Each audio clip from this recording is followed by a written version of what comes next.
ମହାଶୂନ୍ୟରୁ ଆସୁଛି କାହିଁ ତୁ ଓହ୍ଲାଇ, କବି ହୃଦୟରେ କହିଦେଇ ଯାଉଛୁ ତୁହି। ମହାଶୂନ୍ୟ କବିତା। ମହାଶୂନ୍ୟରୁ ଆସୁଛୁ କାହିଁ ତୁହି ଓହ୍ଲାଇ, କବି ହୃଦୟରେ କହିଦେଇ ଯାଉଛୁ ତୁହି। ଯିଏ ଅନୁଭବୀ କବି ଅଟେ ସଂସାରେ ଭାଇ, କବି ହୃଦୟର କଥା ଏକା କବି ଜାଣଇ। ନିଜେ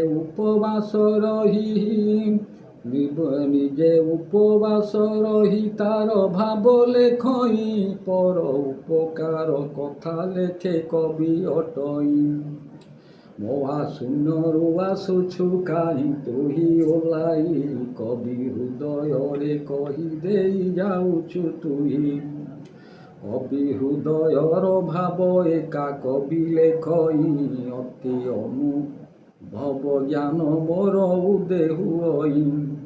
ନିଜ ମନକୁ ବାନ୍ଧି ପାରିଲି ଜୀବନେ ମୁହିଁ, ଏକା ମନୁଷ୍ୟ ଜୀବନେ କବି ଧନ୍ୟ ଅଟଇ। ମହାଶୂନ୍ୟରୁ ଆସୁଛୁ କାହିଁ ତୁହି ଓହ୍ଲାଇ, କବି ହୃଦୟରେ କହିଦେଇ ଯାଉଛୁ ତୁହି। ମୁହିଁ ସଂସାରୀ ହୋଇ ମୋହର ସଂସାର ନାହିଁ, ନିଜ ପରିବାର କଥା ଚିନ୍ତା ନ କରେ ମୁହିଁ। ନୀତି ଖଡ଼ି ଧରି ହସ୍ତେ ଆପେ ଲେଖଇ ମୁହିଁ, କାହିଁକି କେଜାଣି ଲେଖୁଅଛି ମୁଁ ଜାଣେ ନାହିଁ। ମହାଶୂନ୍ୟରୁ ଆସୁଛି କାହିଁ ତୁହି ଓହ୍ଲାଇ, କବି ହୃଦୟରେ କହିଦେଇ ଯାଉଛୁ ତୁହି। ନୀତି ଅକ୍ଷର ସଙ୍ଗରେ ଭାବ କରୁଅଛି ମୁହିଁ, ଅକ୍ଷର ଦୟା କରୁଛି ମହାଶୂନ୍ୟରେ ରହି। ଆପେ ଆପେ ଭୋକ ଶୋଷ ମୋର ଦୂର ହୁଅଇ, ଅକ୍ଷର ଭାବ କବି ଏକା ନିଜେ ଜାଣଇ।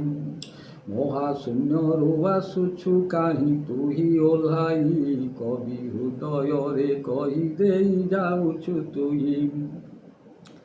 ଆମ ସମାଜ ଉନ୍ନତି କରିବ ଚିନ୍ତା କରଇ, ଏକା ସମତା ଭାବନା ଭାବ କବି ଜାଣଇ।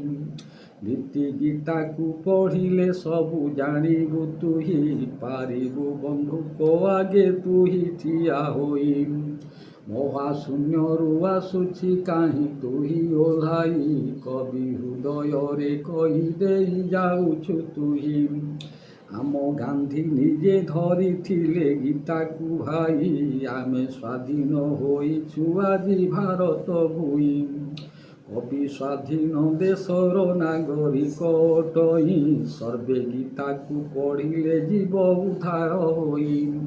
ମହାଶୂନ୍ୟରୁ ଆସୁଛୁ କାହିଁ ତୁହି ଓହ୍ଲାଇ, କବି ହୃଦୟରେ କହିଦେଇ ଯାଉଛୁ ତୁହି।